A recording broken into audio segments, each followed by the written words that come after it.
अहिले नेपालको जनमतले, नेपाली मतदाताले 30 वर्षदेखि राजनीतिक रूपमा, सैद्धान्तिक रूपमा, व्यावहारिक रूपमा नेपालको नेतृत्व गर्दै आएका, जसले आफूलाई ठुलो पार्टी हुँ भनेर भन्छन्, तिनीहरूको विकल्प खोज्न थालेको कुराको सन्देश दिन्छ, प्रष्ट हुन्छ। राजनीतिक रूपमा नेपालको राजनीतिमा अहिलेको संस्थापन पक्षको विकल्प भनेकै राष्ट्रिय प्रजातन्त्र पार्टी हो।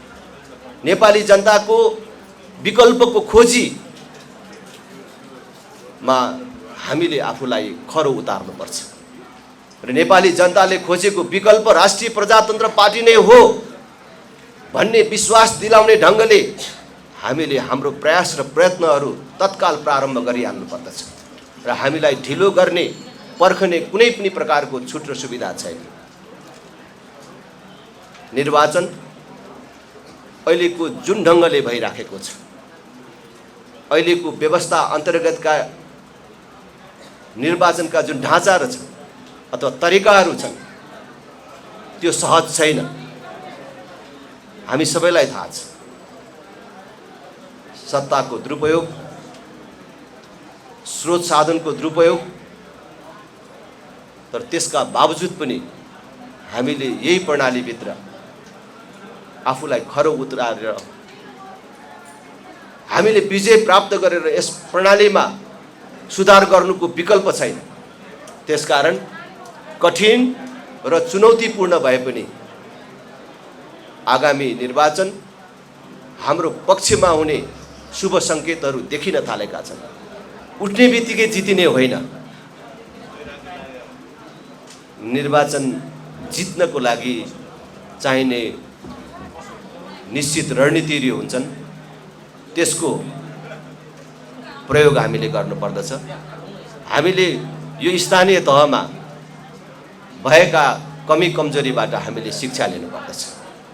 त्यो आगामी दिनमा हुने प्रदेश तथा प्रतिनिधि सभाको निर्वाचन विजय प्राप्त गर्नको लागि एउटा कोसे ढुङ्गाको रूपमा हो, त्यसलाई लिएर अगाडि जानुपर्दछ। अहिले देशमा सर्वत्र ढङ्गले, खास गरी अहिलेको संस्थापन पक्ष, चाहे त्यो सत्ता पक्ष भनौँ चाहे प्रमुख प्रतिपक्ष भनौँ, सबै असफलतातर्फ गइराखेको अवस्था छ। देश आर्थिक रूपले, राजनीतिक रूपले सबै ढङ्गले असफल साबित हुँदै गएको अवस्था छ। यस्तो बेला राष्ट्रिय प्रजातन्त्र पार्टी बाहेक, फेरि पनि भन्छु, नेपालको राजनीतिमा नेपाली जनताको लागि अर्को बलियो विकल्प छैन। भर्खरै स्थानीय तहको निर्वाचन सम्पन्न भएको छ। स्थानीय तहको निर्वाचनमा गणितको हिसाबले राष्ट्रिय प्रजातन्त्र पार्टीले उल्लेख्य सङ्ख्यामा जित्न नसके पनि नेपालको राजनीतिमा राष्ट्रिय प्रजातन्त्र पार्टी नयाँ शक्तिको रूपमा यसको उदय र विकास भइराखेको छ। राष्ट्रिय प्रजातन्त्र पार्टी नेपाली राजनीतिमा नयाँ शक्तिको रूपमा अगाडि आइराखेको छ भन्ने सन्देश दिन सफल भएको छ। यसमा प्रतिकूल परिस्थिति र प्रतिद्वन्दिताका बीच पनि, दुई प्रकारका गठबन्धनका बीच पनि चुनावमा विजय प्राप्त गर्ने सबै विजयी साथीहरूलाई पार्टीको तर्फबाट र आफ्नो तर्फबाट हार्दिक बधाई तथा कार्यकाल सफलताको शुभकामना व्यक्त गर्न चाहन्छु। जो साथीहरूले निर्वाचनमा गणितीय हिसाबले विजय प्राप्त गर्न सक्नु भएन, तर राष्ट्रिय प्रजातन्त्र पार्टीको गौरव कायम गर्नको लागि उम्मेदवार भएर महत्त्वपूर्ण योगदान दिनुभयो, मेहनत गर्नुभयो, ती सबै उम्मेदवार साथीहरूलाई पनि पार्टीको तर्फबाट धन्यवाद भन्न चाहन्छु, बधाई भन्न चाहन्छु। ती सबै उम्मेदवार साथीहरूलाई सम्झन चाहन्छु। अहोरात्र खट्ने, आफ्ना उम्मेदवारहरूलाई जिताउन रगत पसिना बगाउने, सबै नेता कार्यकर्ता र मतदाताहरूमा समेत धन्यवाद तथा आभार व्यक्त गर्न चाहन्छु। हाम्रो यात्रा सकिएको छैन, प्रारम्भ मात्रै भएको छ। हाम्रो मुख्य लडाईँ आगामी प्रदेश तथा प्रतिनिधि सभाको निर्वाचन हो। प्रदेश तथा प्रतिनिधि सभाको निर्वाचन हाम्रो सम्मुखमा छ। हाम्रो कुनै पनि नेता, कुनै पनि कार्यकर्ता साथीहरूलाई निर्वाचन सकियो भनेर थकाइ मार्ने सुविधा र छुट छैन। भोलि नै निर्वाचन छ भन्ने ठानेर आफ्नो मेहनत बढाउन म सबै नेता कार्यकर्ता साथीहरूलाई आह्वान गर्न चाहन्छु।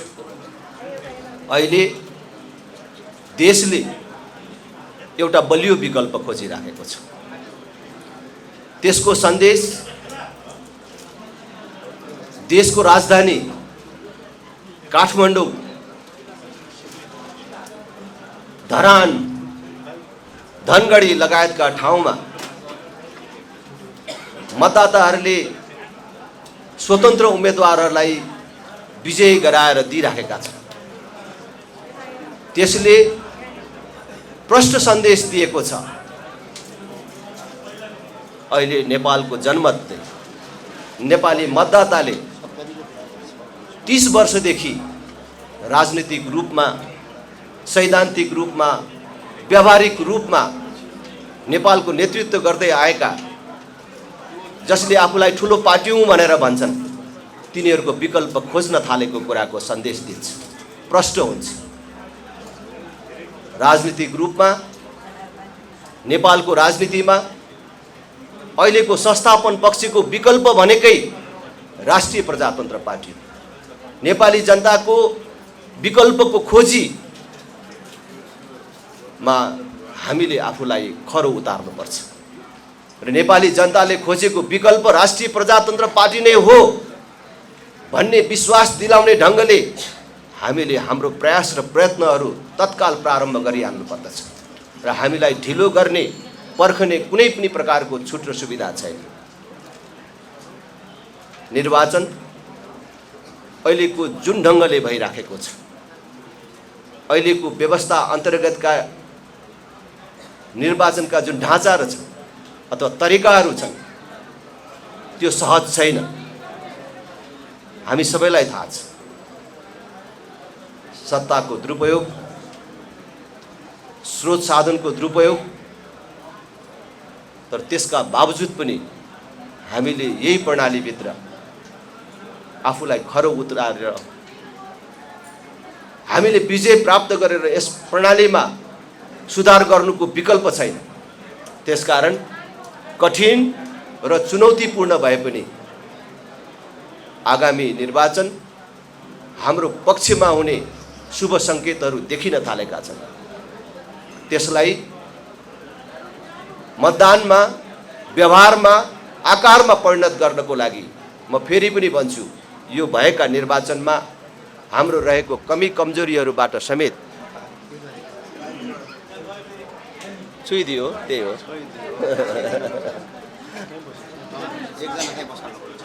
त्यतै कतै कतै हल्लियो।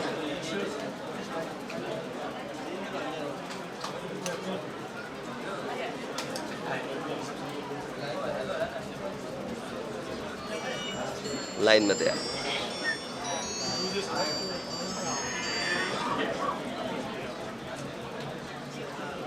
लाइन आयो, साउन्ड आएन।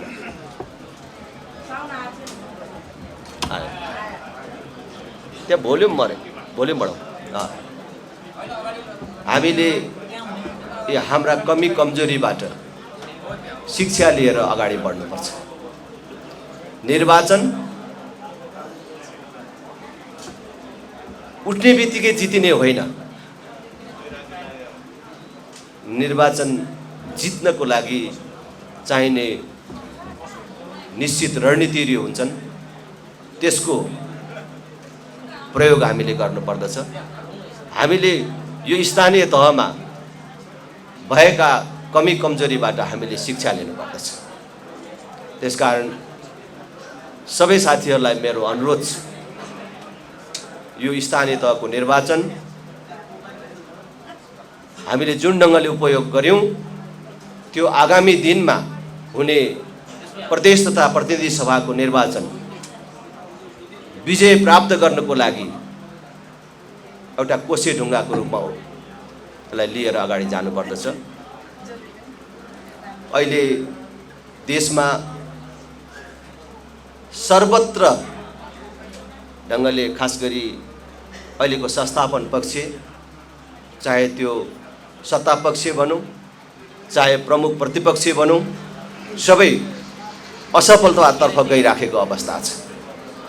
देश आर्थिक रूपले राजनीतिक रूपले सबै ढङ्गले असफल साबित हुँदै गएको अवस्था छ।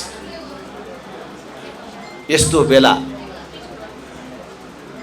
राष्ट्रिय प्रजातन्त्र पार्टी बाहेक फेरि पनि भन्छु नेपालको राजनीतिमा नेपाली जनताको लागि अर्को बलियो विकल्प छैन। त्यसकारण हामी सबैले हाम्रो मेहनत बढाउँ, राष्ट्रिय प्रजातन्त्र पार्टीलाई आगामी दिनमा बलियो शक्तिको रूपमा स्थापित गरौँ। यिनै कुराहरू तपाईहरु सबलाई निवेदन गर्दै यी सबैमा हामी सबैलाई सफलता प्राप्त हुन सकोस्। तपाईहरु सबैलाई पार्टी स्थापना दिवसको अवसरमा हार्दिक शुभकामना व्यक्त गर्न चाहन्छु। र यसपछि चियापानको व्यवस्था छ हैन त?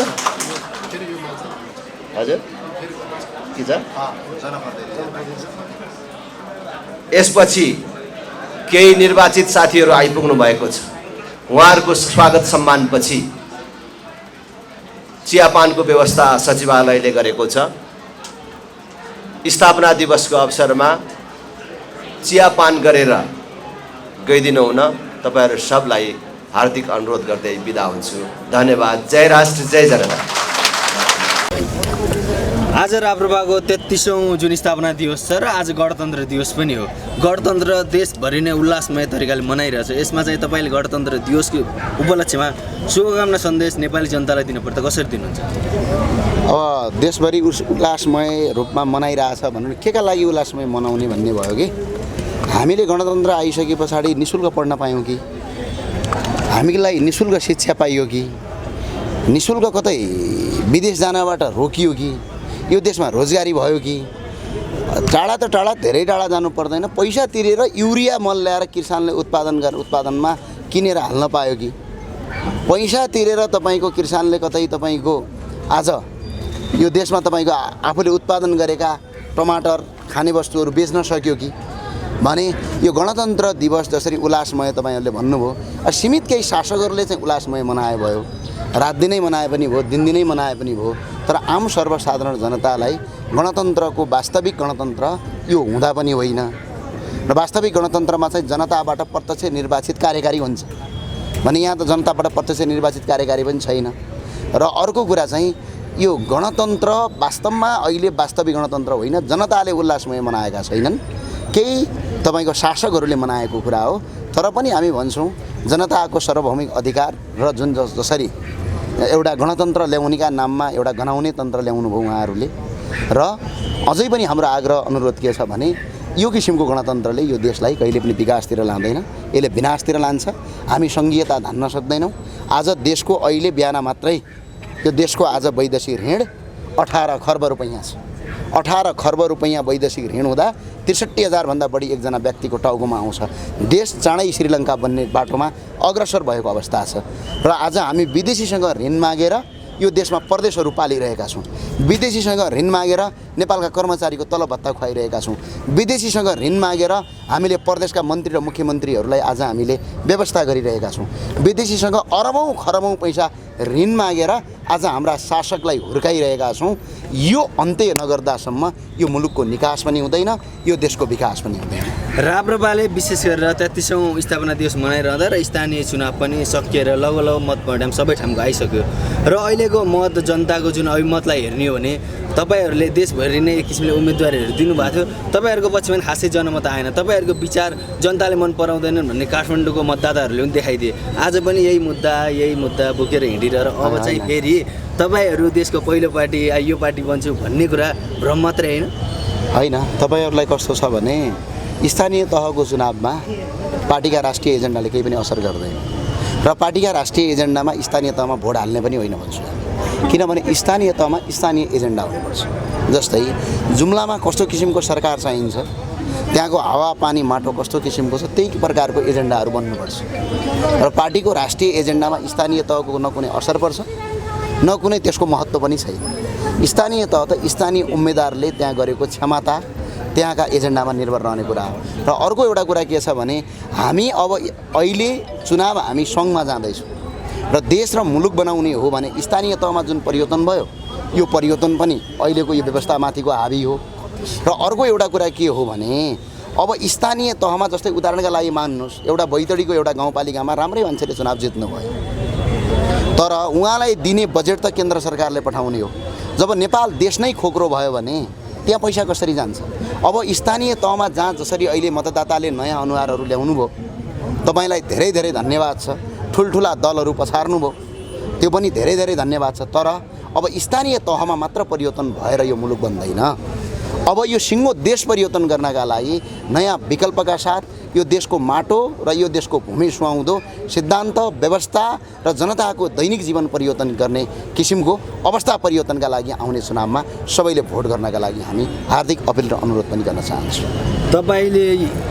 तपाईँले यो व्यवस्थाको जुन विकल्प छ यो व्यवस्थाले चाहिँ डेलिभरी गर्न सकेन जनताको पक्षमा काम गर्न सकेन भनिरहँदाखेरि अहिले स्थानीय तहको मतको ट्रेन्ड हेर्ने भने व्यवस्थाप्रति भन्दा पनि जनता व्यक्ति राम्रो आउँदाखेरि देश परिवर्तन हुन्छ विकास हुन्छ भन्ने पक्षमा मत गयो जस्तो देखियो किनकि स्वतन्त्र उम्मेदवारहरूले बरु एक किसिमले अहिलेका मेन स्ट्रिम राजनीतिक दलहरूलाई च्यालेन्ज दिए जस्तो देखियो तर वैकल्पिक भन्नेहरूको अवस्था दयनीय आज पनि छ र देखियो यसमा चाहिँ तपाईँको मूल्याङ्कन वैकल्पिक भनेको दयनीय देखियो भने 3,42,000 त्यो भोटै होइन 50,000 चाहिँ भोट ठुलो भन्नुहुन्छ भने त मेरो भन्नु केही पनि छैन होइन राष्ट्रिय प्रजातन्त्र पार्टीले 64वटा वडा जितेको छ अहिले 3,42,000 भोट ल्याएको छ अघिल्लो चुनावमा 1,96,000 भोट छ 1,86,000 भोट 46,000 भोट बढी आएको छ र अझै 78वटा पालिकाहरूको गणना अहिलेसम्म बाँकी छ र अर्को अब यो देश भनेको सिर्फ तपाईँको सहर मात्रै हो भनेपछि त हाम्रो भन्नु केही पनि छैन तर यो मुलुक त दार्चुला पनि त यो देश हो तराईका पहाड तराईका फेदफेद पनि त यो देश हुन् अनि आज हिमाल पहाड तराई गल्ली गल्लीमा पनि यो मुलुक हो नि अनि यो मुलुकमा चाहिँ अहिले उदय भएको छ यो उदय हामीले सोचेभन्दा राम्रो रिजल्ट आएको छ अनि अर्को हामी स्वतन्त्र हामी तपाईँको कुनै गठबन्धनमा लडेका होइनौँ राष्ट्रिय प्रजातन्त्र पार्टी एकल लडेको अनि अर्को एउटा कुरो जित्नु हार्नु ठुलो कुरा होइन 6 महिनापछि रिजल्ट हेर्नुहोस् न तपाईँले हिजो जिताइएको होइन हिजो यिनै सांसदलाई यिनै मन्त्रीलाई यिनै स्थानीय तहका मान्छेहरूलाई हिजो जिताइएको होइन के पायौँ त हामीले 5 वर्षसम्म चुनाव जित्नु मात्र ठुलो कुरा होइन तर जहाँ जहाँ चुनाव जितिएको छ त्यहाँ अब शिक्षा स्वास्थ्य रोजगारीहरू अब ग्यारेन्टी गर्न हामीले सक्नुपर्छ होइन सहरमा जसरी अहिले उदय भएको छ स्वतन्त्र उम्मेदवारको यो साह्रै राम्रो कुरा हो किनभने दलहरूले जति गलत गरे पनि त्यही व्यक्तिलाई भोट हाल्नुपर्ने जुन परम्परा थियो त्यो परम्पराको अन्त्य भएको छ तर के अब स्थानीय तहमा मात्र विजय भएर अब यो देश परिवर्तन हुन्छ त देश अब स्थानीय तहमा मात्र भएर देश परिवर्तन हुँदैन देश परिवर्तन गर्नका लागि नेपालको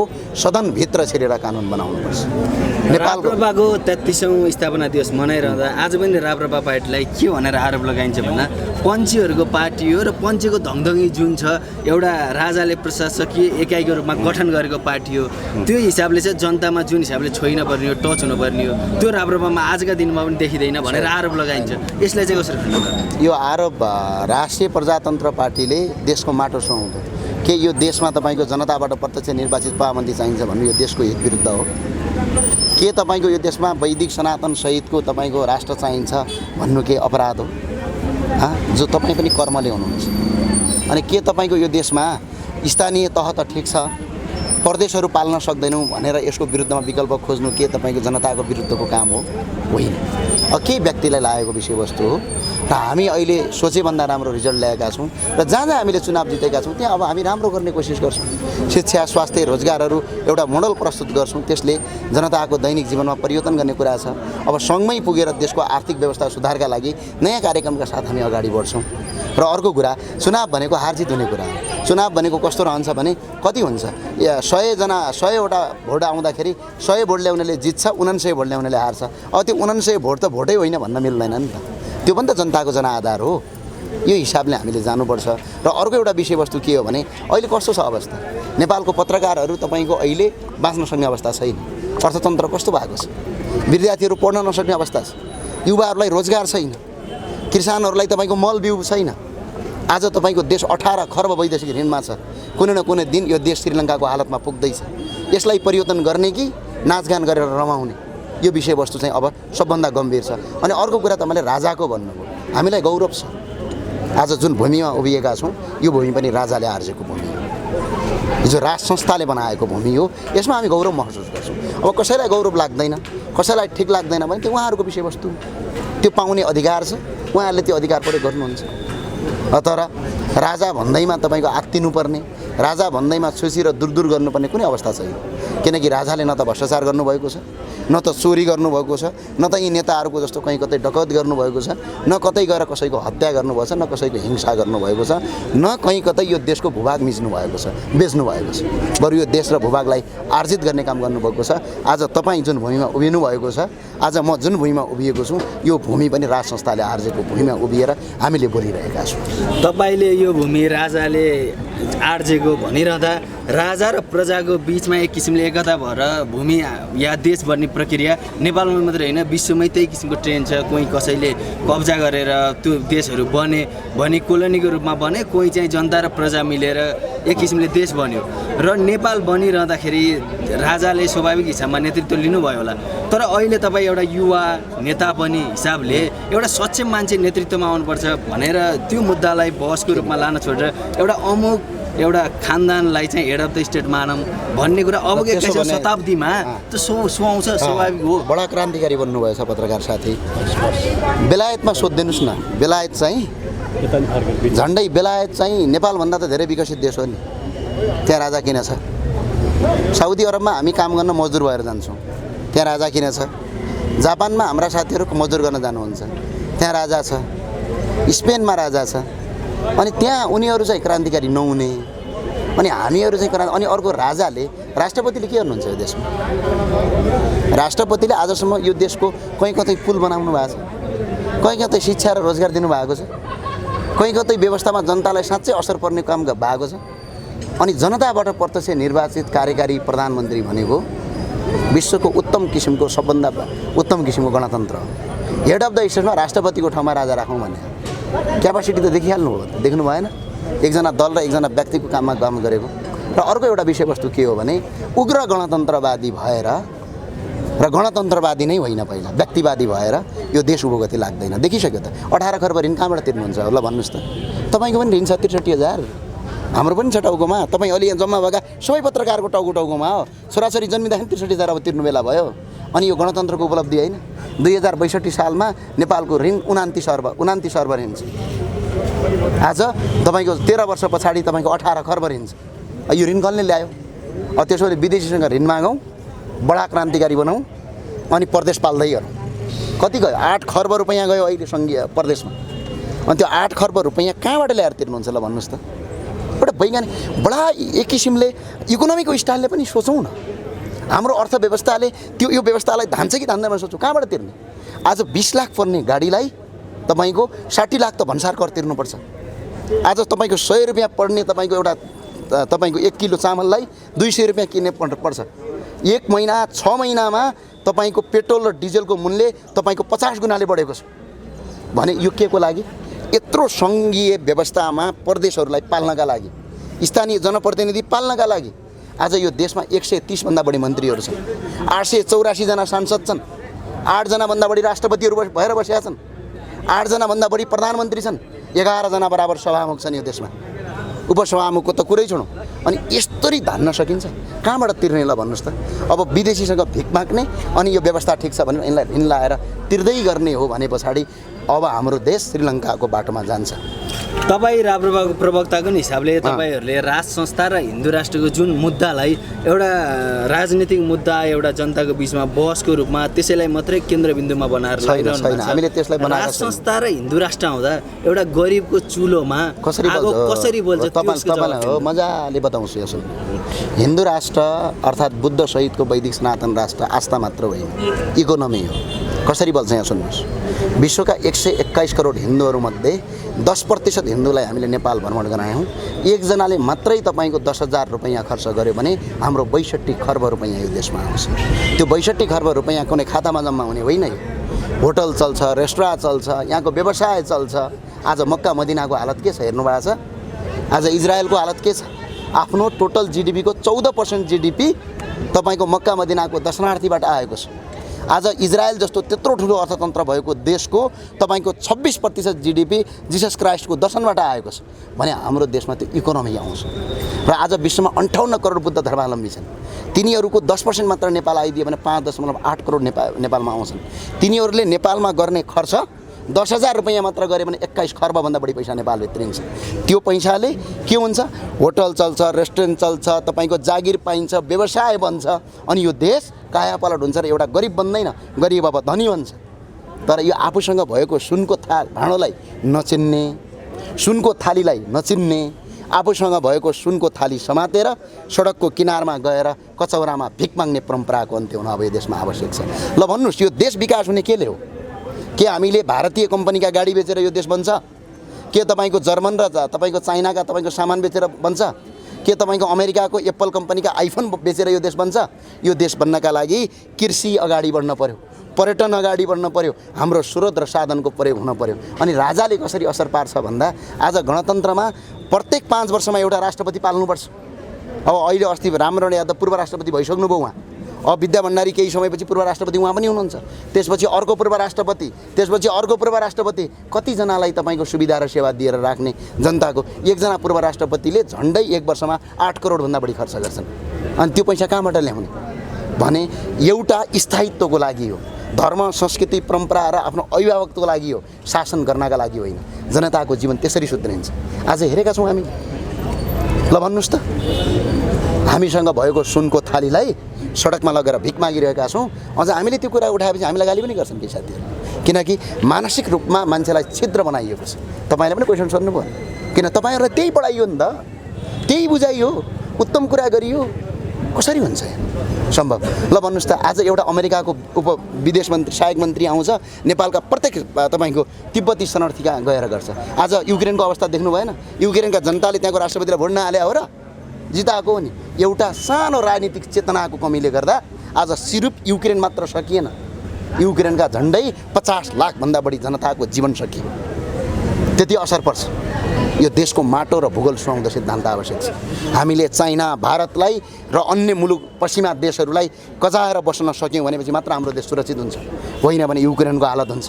ल भोलि एकजना सनक्का भरमा एकजना मान्छेलाई तपाईँ राष्ट्रपति बनाइदिनु होला जनताबाट जितेर, तर त्यसले चाइनासँग युद्ध गर्यो भने हाम्रो देशको हालत के हुन्छ? त्यही भए होइन युक्रेनमा एकजना कमेडी कलाकारलाई तपाईँको राष्ट्रपति बनाइदिनु भयो, उहाँहरूको चेतनामा कमी थियो, न्यु खोजिदिए रसियासँग युद्ध भयो। आज जनता कहाँ छ? आज युक्रेनको 50 लाख मान्छे घरबार विहीन भएको छ, झन्डै 7 लाखभन्दा बढी मान्छे मरिसकेका छ भने यो अवस्थाका लागि एउटा पर्मानेन्ट इन्स्टिट्युसन जब चाइनालाई पनि कब्जामा राख्ने, भारतलाई पनि कब्जामा राख्ने हुँदा अमेरिकन राष्ट्रपतिले पनि खुट्टामा परेर नेपालको राजाको पाउमा शिर राख्ने त्यो व्यवस्था यो देशमा आवश्यक छ। बल्ल हाम्रो अस्तित्व रहन्छ। मैले यो पत्यार लाग्दैन भने युट्युबमा जाने, तपाईँले भिडियो हेर्ने, राजा वीरेन्द्रको अमेरिका भ्रमण हेर्ने, राजा महेन्द्रको तपाईँको बेलायत भ्रमण हेर्ने, राजा ज्ञानेन्द्रको भारत भ्रमण हेर्ने, त्यसपछि यी राष्ट्रपतिको भ्रमण हेर्ने, अनि एउटा नेपाली भयो भनेपछि तपाईँको मुट्टु पोल्छ, छाती दुख्छ। यदि नेपाली नै होइन विदेशी बात नै मान्नुहुन्छ भने केही फरक पर्दैन। अहिले स्थानीय चुनावको मत परिणामहरू आइरहँदा तपाईँहरूलाई अहिलेसम्म त राप्रपा जुन हिसाबले राष्ट्रिय दल पनि छैन, अब चाहिँ राष्ट्रिय दल बन्छ भन्ने एउटा किन छैन? कसरी छैन? भोटको प्रतिशत हार्नुभयो, राप्रपा राष्ट्रिय दल बनिसकेको छ र 33वटा भन्दा बढी सांसद भएका दलहरू हामीभन्दा पछाडि छन्। सदनमा 33वटा सांसद भएकाहरू हामीभन्दा पछाडि छन् र अर्को 3,42,000 भोट भनेको कुनै केटाकेटी भोट होइन, यो 25,000 भोट त होइन नि त। हाम्रो उन्नति भएको छ, हामीलाई सङ्घमा जनताले पत्याउनुहुन्छ भनेर हो र जनताले पत्याउने नभन्दा त्यो पनि त जनताले पत्याएको।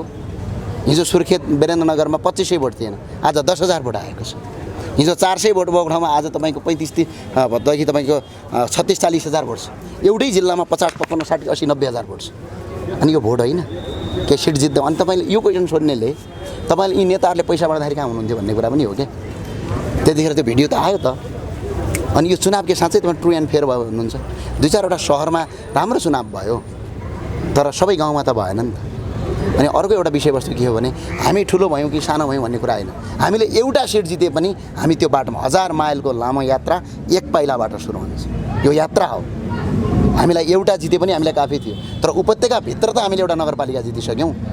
यो क्वेसन अन्य दललाई गरिदिनु जसले उपत्यकाभित्र एउटा सिट एउटा वडा सदस्य पनि जितेको छैन। तपाईँहरूले राज संस्था गणतन्त्र जुन हिसाबले राज संस्था ल्याउँछौँ, गणतन्त्र फाल्छौँ, हिन्दू राष्ट्र ल्याउँछौँ, धर्मनिरपेक्षता फाल्छौँ, सङ्घीयता फाल्छौँ भनेर आवाज उठाउनु भएको छ र यही व्यवस्थाभित्र चुनावमा जानुभएको छ र यही व्यवस्थामा आजसम्म विश्वमा कोही जुन सिस्टमबाट इलेक्सनमा जाने व्यवस्थामा जाने कि आन्दोलनबाट व्यवस्था परिवर्तन हुन्छ कि चाहिँ जनयुद्धबाट या युद्धबाट व्यवस्था परिवर्तन हुन्छ। तर तपाईँहरू यही ब्यालेटबाट यही व्यवस्थाले गरेको चुनावबाट यो व्यवस्था परिवर्तन गर्छु भन्ने आफैमा हास्यास्पद होइन? होइन, तपाईँलाई लाग्छ होला यो देशमा कुनै पनि परिवर्तन गर्नका लागि 3वटा कुरोको आवश्यकता हुन्छ। एउटा हतियार बोकेर सडकमा जानु पर्यो, एउटा मान्छेका घर घरमा ढुङ्गा हान्दै सडकमा जानु पर्यो जस्तो अन्य दलहरूले गरे, एउटा ब्यालेटबाट जाने हो। हामी हिंसा मन पराउँदैनौँ किनकि हामी गौतम बुद्धलाई मान्छौँ। हामी हतियार त पटक्कै छुँदा पनि छुँदैनौँ, टाढै राख्छौँ किनकि हामी शान्तिका अग्रदूत गौतम बुद्ध जन्मेको देशका नागरिक हौँ। अब हामीसँग बचेको आन्दोलन पनि गर्दैनौँ, हतियार पनि उठाउँदैनौँ, हामी शान्तिपूर्ण रूपमा जनताको मन जितेर जान्छौँ। यो आउने चुनावमा तपाईँले रिजल्ट देखिहाल्नुहुन्छ। त्यसपछि मसँग क्वेसन हुन्छ। Thank you so much. हस् धन्यवाद। हस् धन्यवाद। धन्यवाद। थाकिसक्यो हातैदेखि भाइ, हात थाकिसक्यो नि। अब तपाईँको पाला स्वतन्त्र उम्मेदवारको विषयमा कुरा। तपाईँ कुनै समय एउटा स्वतन्त्र अभियन्ता हुनुहुन्थ्यो, भ्रष्टाचार विरोधी नागरिक अभियन्ता, सामाजिक अभियन्ता, तपाईँ देशको नजरमा परेको, जनताको नजरमा परेको एउटा स्वतन्त्र अभियन्ताको रूपमा परिचित हुनुहुन्थ्यो। तपाईँ जुन राष्ट्रिय प्रजातन्त्र पार्टीमा प्रवक्ता बनेर प्रवेश गर्नुभयो त्यसले प्रत्यक्ष रूपमा तपाईँलाई घाटा भयो। तपाईँ अभियन्ता नै भएको भए, स्वतन्त्र व्यक्ति नै भएको भए आज बालेन शाहको ठाउँमा तपाईँ हुन सक्नुहुन्थ्यो, अथवा भोलि सङ्घको निर्वाचनमा, प्रदेशको निर्वाचनमा तपाईँ आफ्नो एउटा छुट्टै एउटा पर्फर्मेन्स दिएर एउटा छुट्टै व्यक्तित्व निर्माण गरेर तपाईँ अगाडि बढ्न सक्नुहुन्थ्यो। आज तपाईँ चुक्नुभयो भनेर भन्छ नि धेरैजनाले। होइन, त्यो उहाँहरूको भनाइ र अर्को कुरा के भने संसारको सबै चिज मैले नै गर्न सक्छु, अरूले गर्न सक्दैनन् भन्नु घमण्ड हो। हामीभन्दा राम्रो मान्छे आउँछन् भने उहाँहरूलाई दिनु एउटा हाम्रो कर्तव्य पनि हो। र अर्को कुरा के हो भने जसरी स्वतन्त्र उम्मेदवारले उहाँहरूले चुनाव जित्नुभएको छ, उहाँलाई हार्दिक बधाई तथा शुभकामना। यो साँच्चै एउटा विजय हो, वास्तविक विजय हो। तर मेरो पनि हेर्न पऱ्यो नि त, म स्थानीय तहको चुनावमा लड्ने कुनै पनि मेरो योजना पनि थिएन, कुनै मेरो कल्पना पनि थिएन। र अर्को कुरा काठमाडौँ जस्ता ठाउँहरूमा ठुल्ठुला नगरपालिकामा म चुनाव लड्न पनि सक्दिनँ थिएँ किनकि मेरो अधिकारै छैन। स्थानीय तहमा त स्थानीय त्यहाँको स्थानीय हुनुपर्छ। काठमाडौँमा हामी चुनाव लड्नका लागि हामी जुम्लाको मान्छे कसरी लड्ने, जबकि हाम्रो भोटर कार्ड नै जुम्लामा हुन्छ भने त्यो पाइँदैन। एउटा कुरो त्यो पनि बुझ्नु पर्छ। अर्को कुरो स्थानीय तहको चुनावमा हामी लड्ने होइन, पाइँदैन, सकिँदैन।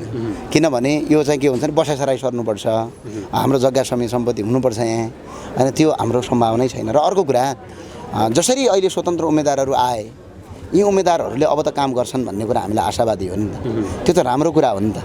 र अर्को एउटा विषयवस्तु के हो भने कुनै एउटा उम्मेदवारले अहिले स्थानीय तहमा जितेकोले एउटा स्थानीय तह बनाउने हो, तर सिङ्गो देश बनाउने होइन। फेरि अब स्थानीय तह उहाँहरूले बनाउनुहुन्छ, सिङ्गो देश बनाउने चुनावमा आउँदैछ। अब यसका लागि सिङ्गो देश बनाउने योजनामा तपाईँ अगाडि आउनुहोस् र देश बनाउनका लागि तपाईँको मतदान गर्नुहोस्। अब अरू जो साथीहरूले स्वतन्त्र जित्नुभयो उहाँले आफ्नो स्वतन्त्र ठाउँमा आफ्नो ठाउँ र मुलुक जुन आफ्नो एरिया छ त्यो एरिया बनाउने हो।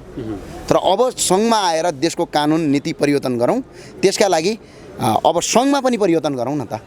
अनि देशको कानुनै परिवर्तन अब सङ्घको चुनाव आउँदैछ, त्यसमा सम्भवतः हामी खडा हुन्छौँ, यसका लागि हामी लड्छौँ। तर सङ्घको चुनावको कन्टेन्ट भन्ने हो भने त चुनावमा त आखिर मतदाताले मत नै प्रयोग गरिनु, चाहे त्यो स्थानीय चुनाव होस्, चाहे त्यो प्रदेश होस्, चाहे त्यो सङ्घको निर्वाचन किन नहोस्। तर बालेन शाहले जित्नुका पछाडि सबै स्वतन्त्र मतदाताले भोट उहाँलाई दिएको त होइन, काङ्ग्रेसका मतदाता पनि हुनुहुन्छ, एमालेका मतदाता पनि हुनुहुन्छ, त्यसमा माओवादीका मतदाता पनि हुनुहुन्छ, सबै पार्टीका हुनुहुन्छ। तपाईँ राप्रपाको उम्मेदवार हुँदै गर्दा ती व्यक्तिहरूले तपाईँलाई भोट नदिन पनि सक्छन्, अथवा दोस्रो व्यक्ति राप्रपाको हुँदै गर्दा काङ्ग्रेसका शुभेच्छुक कार्यकर्ता अथवा शुभेच्छुक समर्थक अथवा भनौँ एमालेकाले भोट नदिनु पनि सक्छन् नि। होइन, तपाईँले यसो भोट मलाई आयो, अर्को आयो, फलानु आयो भन्नुभन्दा पनि देशमा के काम गर्छौँ त्यो ठुलो कुरा हो। विषयवस्तु हामीले हिजो के गऱ्यौँ भन्ने कुरा हामीले बताउनु पर्दैन। कोभिडको बेला हामी सडकमा हुँदाखेरि होइन अवस्था के थियो, पार्टीका दलका कार्यकर्ताहरू कहाँ थिए, जनताले सबै कुरा बिर्सिन्छ चुनावको बेला। र अर्को कुरा भोट कति आउँछ के आउँछ यो तपाईँको अनुमान हो। र अर्को एउटा विषयवस्तु के हो भनेपछि पार्टी अब भोलि स्वतन्त्र उम्मेदवारले 10 जना सांसद जित्दिनु होला ल देशैभरिबाट मान्नुहोस्, अनि 10 जनाले देशको प्रधानमन्त्री चेन्ज गर्न त सकिँदैन नि त। तर बलियो प्रतिपक्ष त बन्न सक्छ नि त। 10 जनाले बलियो प्रतिपक्ष भने 30 जना भएका बलियो प्रतिपक्ष भएको छैन। 10 जना कसरी बलियो प्रतिपक्ष हुन्छ? र फेरि स्वतन्त्र अहिले चुनाव जितेका भनेको 2-4 जना मान्छे मात्रै हो, अरू सबै त पार्टीबाट टिकट नपाएर बागी लडेको हो नि। जस्तो यहाँबाट काठमाडौँ उपत्यकाबाट उहाँले स्वतन्त्र जित्नुभयो, हर्क साम्पाङले जित्नुभयो, स्वयं गोपी हमाल स्वतन्त्र हुनुहुन्न। उहाँ तपाईँको कुनै एउटा पार्टीको तपाईँको अध्यक्ष हुनुहुन्थ्यो, त्यो छोडेर एकै दिनमा जानुभयो। अब फेरि पनि सम्भवतः त्यो पार्टीमा फर्किने सम्भावना नि उहाँको हुन्छ। अब मेरै जुम्लामा काङ्ग्रेसबाट आउनु भएको छ। अब देशैभरि तपाईँको चुनाव नपाएपछि बागी उम्मेदवार हुन्। अब बागी उम्मेदवारहरू त करिब त्यो पार्टीमा फेरि फर्किने सम्भावना रहन्छ। त्यो अवस्था हो। र अर्को कुरा स्वतन्त्रले जसरी चुनाव जित्नुभयो यो भनेको आफैमा राम्रो कुरा हो, किनभने यी ठुल्ठुला यी दलहरूलाई ठुल्ठुला यो देशै तपाईँको लुट्दाखेरि पनि हामीलाई नै भोट दिन्छन् भन्ने जुन परम्पराको अन्त्य भएको छ, यो परम्पराको सुरुवात राम्रो। र अर्को कुरा अहिले हाम्रो कुनै योजना थिएन कि मेरो व्यक्तिगत रूपमा भन्ने हो भने स्वतन्त्र अहिले तपाईँको स्थानीय तहको चुनावमा मैले भाग लिनुपर्ने मेरो कुनै योजना पनि थिएन, कुनै कारण पनि थिएन। र स्थानीय तहको चुनाव भन्दा सङ्घले यो देश बनाउने हो, सङ्घको चुनावमा तपाईँको खट्यौँ, सङ्घमा ल्याएर यो देशको कानुन नीति परिवर्तन गरौँ। त्यो कानुन नीति परिवर्तन गरेर मानौँ उदाहरणका लागि अहिले नै भने मैले एकजना बैतडीमा राम्रै मान्छेले चुनाव जित्नु भएको छ, तर बजेट त केन्द्रले पठाउने हो। अब केन्द्रसँग तपाईँको बजेटै छैन, पैसै छैन, देश त टाटपल्टिसक्यो, अनि कहाँबाट पठाउने र कहाँबाट काम गर्ने? त्यही भए हुनाले पहिला सङ्घमा गएर सङ्घको देशको आर्थिक उन्नति प्रगति गरौँ, त्यस पछाडि तपाईँको अरू हुन्छ। जहाँ जसरी जित्नुभएको छ धेरै धेरै राम्रो छ। हर्क साम्पाङको विजय त साँच्चै आम र भुइँ मान्छेको विजय छ। यसका लागि यहाँबाट हर्क साम्पाङ, बालेन्द्र शाह, गोपी हमाल लगायत जति पनि स्वतन्त्र उम्मेदवार र पार्टीबाट पनि जितेका युवा उम्मेदवार साथीहरूलाई हार्दिक बधाई तथा शुभकामना व्यक्त गर्न चाहन्छु। हुन्छ, धन्यवाद। सकौँ मलाई त काठमाडौँ